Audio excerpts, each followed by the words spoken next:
একটা হলো ফানা। তো ফানা হলো দুই প্রকার, মানুষের সাথে মানুষের ফানা, মানুষের সাথে আল্লাহর ফানা। তো মানুষের সাথে মানুষের ফানা, ফানাফির শাইখ, ফানাফির রাসূল। আর আল্লাহর সাথে মানুষের ফানা, সেটা হলো বাকা, সেটাকে বলা হলো বাকা বিল্লাহ। ফানাফির শাইখ, ফানাফির রাসূল, এরপর হলো বাকা বিল্লাহ। তার আগে মানুষ বলে ফানা বিল্লাহ। আসল স্তর হলো একটাই, বাকা বিল্লাহ।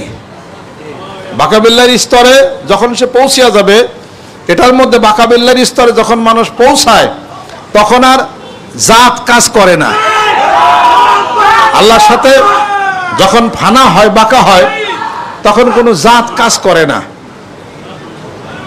একটা হলো জাত, আর হলো সিফাত। সিফাতের তাআল্লুক হলো মানুষের সাথে, জাতের তাআল্লুক হলো আল্লাহ পাকের সাথে।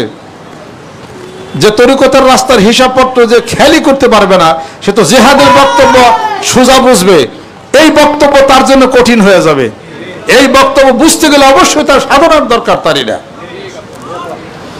মানুষ এমন একটা স্তরে পৌঁছায়, সে তখন নিজের অস্তিত্ব তখন সে হারিয়ে ফেলায়।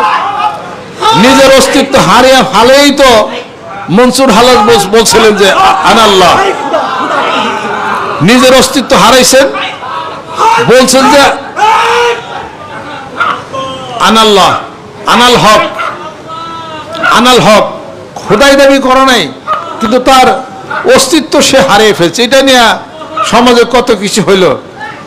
শরীয়ত অনেক কিছু দলিল দেওয়া যায়, আধ্যাত্মিক জগতে বোঝানো খুব কষ্ট, খুব কঠিনই না।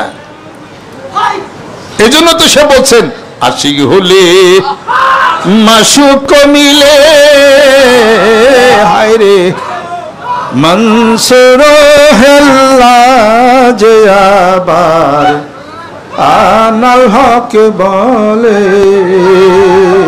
হায় রে আশিকেতে মাসুক মিলে, হায় রে মনসুর হেল্লা যে আবার আনাল হক বলে, রে সেই মতো আশিক যারা রে